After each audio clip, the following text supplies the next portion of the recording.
Hey friends, welcome back to the channel. So, if you are in the market for a Kindle, then we actually have 4 different options to choose from these days. We have the standard Kindles, we have the Kindle Paperwhite, we have the Kindle Paperwhite Signature, and the slightly old school Kindle Oasis. We're gonna be breaking down the pros and cons of each of these 4 different types of Kindle. And as usual, to save you time, there's gonna be timestamps in the video description. And the upfront conclusion is that for most people, I would recommend the normal Kindle Paperwhite edition. If you're on a very tight budget, then the standard cheap Kindle is pretty reasonable, although it does have a few inconveniences. And if you have extra money to burn, then the Kindle Paperwhite Signature edition is pretty good. That's the one that I use personally. And there's basically no reason at all to get a Kindle Oasis. If that's all you wanted, then thank you for watching and have a great day. But if you want to learn more, in this video, we're going to start by breaking down exactly why I think everyone should have a Kindle and why it's my favorite tech purchase of all time. And then for each of these 4 different types of Kindle, we are going to be breaking down the pros and cons, and I'm going to be doing like a mini review of each one and sharing my thoughts, and we'll ultimately land on why I personally use the Kindle Paperwhite Signature edition. So let's start with part 1. Why do I like the Kindle so much? The Kindle, as I've often said, is my single favorite tech purchase of all time. Kindle #1 and AirPods #2.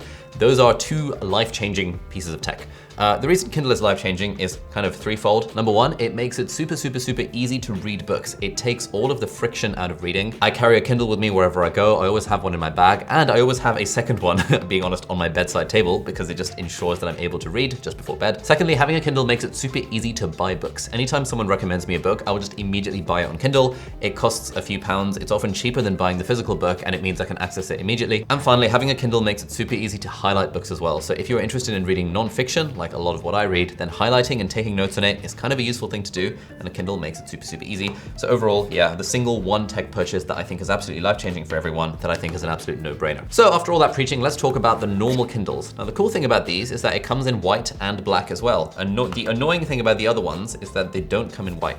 I would have loved to see the Kindle Paperwhite or the Paperwhite Signature in a white color.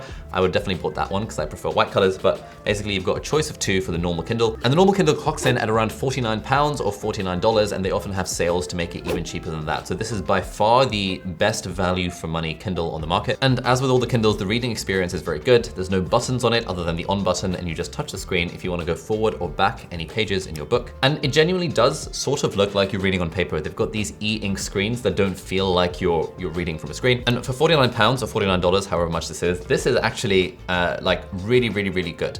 Like even if you're a student on a tight budget, like, you know, 4 meals out with friends would cost you around about £50, depending on where you go. And for the price tag of £49, if you're on a budget, this is genuinely really good. Like the amount of ROI, return on investment you get from having a Kindle, which then unlocks the ability to read more books more frictionlessly, is such a no-brainer. Like even when you're a student, you know, 4 or 5 takeaways is worth about 50 quid. So if you don't have those 4 or 5 takeaways, suddenly you get a Kindle, your life will be completely magically transformed, I can guarantee it. But the standard Kindle editions do have a few inconveniences which make them not my top recommendation. My top recommendation, like I said, is the Kindle Paperwhite. So what are those? Firstly, they charge with micro USB, like USB 2, rather than USB-C.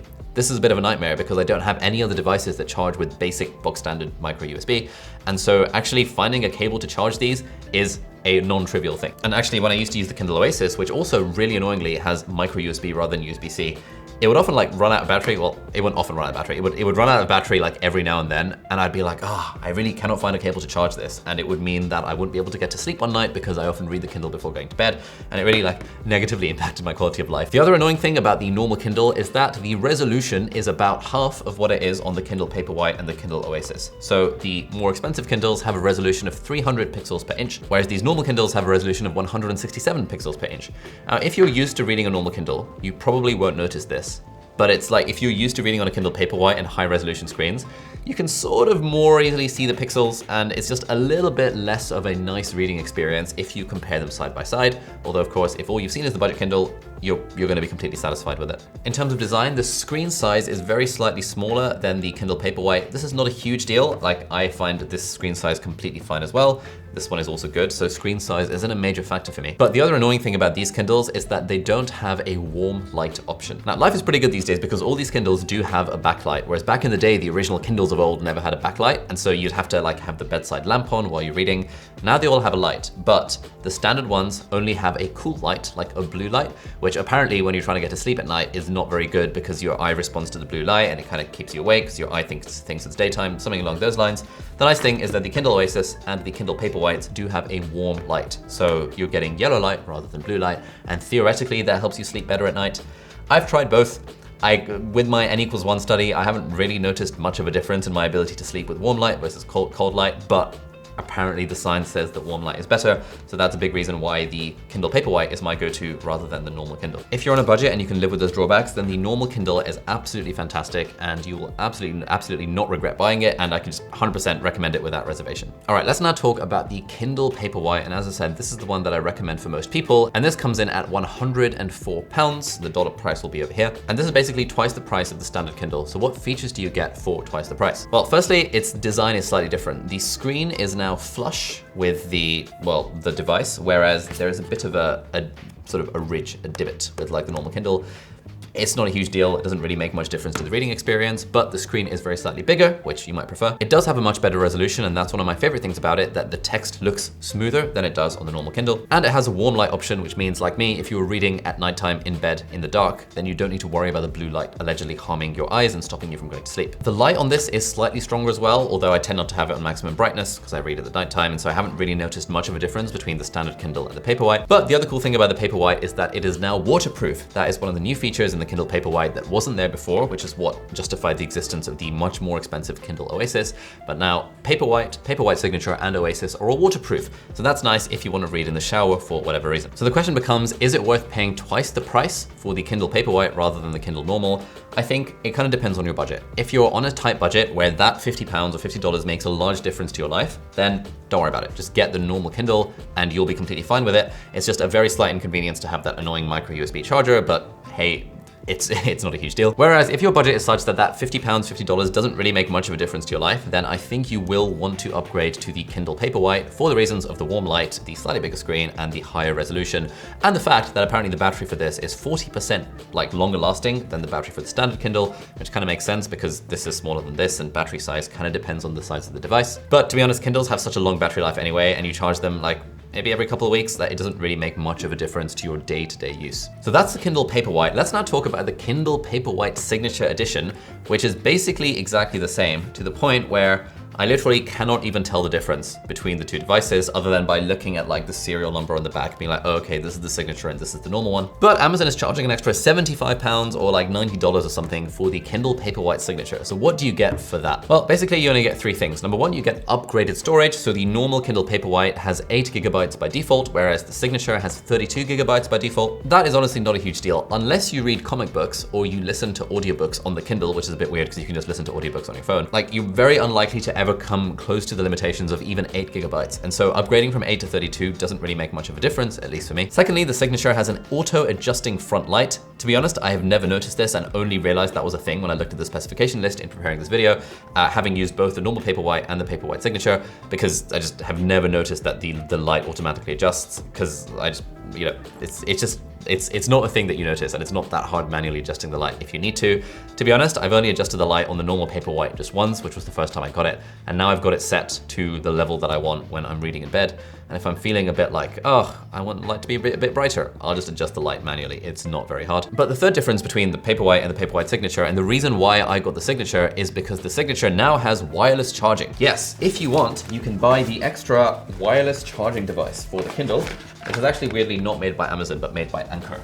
But this is apparently a somewhat first-party wireless charger. I can't remember how much this was. I think it was 30 or 40 pounds. We'll put the price down here. And the cool thing about this is you plug it into a wall, and then your Kindle Paperwhite Signature can charge wirelessly. This is actually kind of useful for me because I always forget to charge my Kindle, and there's been a few days in my life over the last year where the Kindle has run out of battery and I've thought, I wish the Kindle hadn't run out of battery.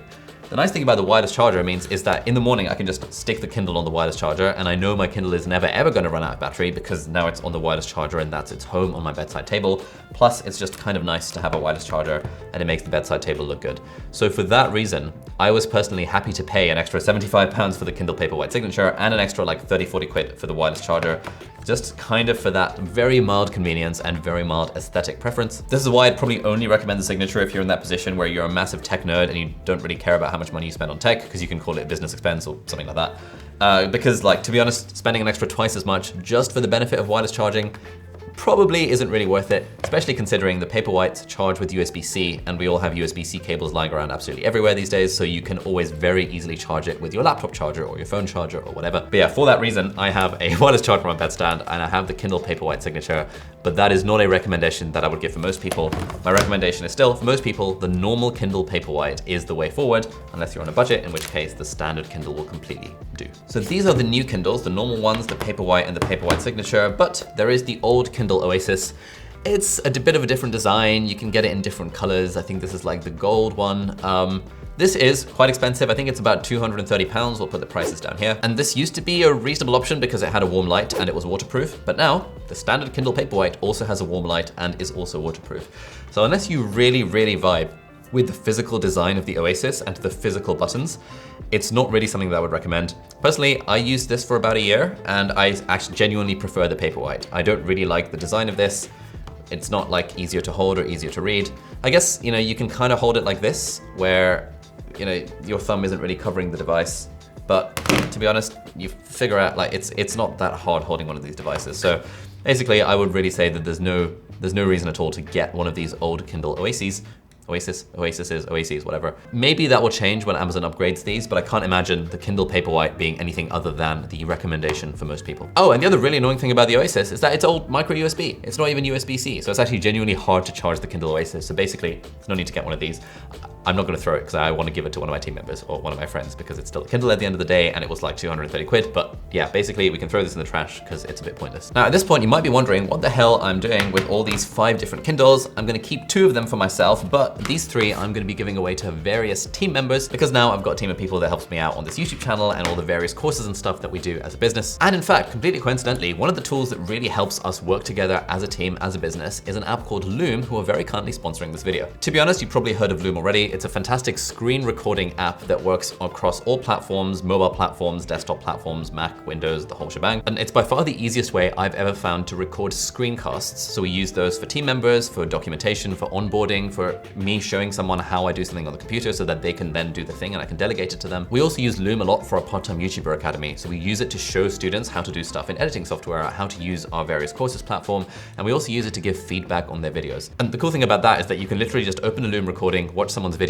and directly talk the feedback as you're going through. And in fact, I've started using Loom to give video feedback to some of our editors on these videos as well, rather than having to type things out on like a Google Doc, for example. Loom is used by over 14 million people from all around the world. And because Loom have partnered with us on this video, if you go to loom.com/Ali or you hit the link in the video description, that'll give you a free 14-day trial to the Loom business plan. That's a plan that we pay for as a team and that we have been for the last year or so. And it gives you unlimited creator seats, unlimited videos, unlimited recording length, and it even lets you get rid of your filter words like ums and ahs and that annoying stuff with a single click. So thank you Loom for sponsoring the video and for being a tool that we've been using for over a year now. And if you enjoyed this video, you might like to check out this video over here, which talks about my tips for how I read lots and lots of books, of which getting a Kindle is just one of them, but there's 8 or 9 different tips in that video that might really help. So thank you so much for watching. Do hit the subscribe button if you aren't already, and I'll see you hopefully in the next video. Bye-bye.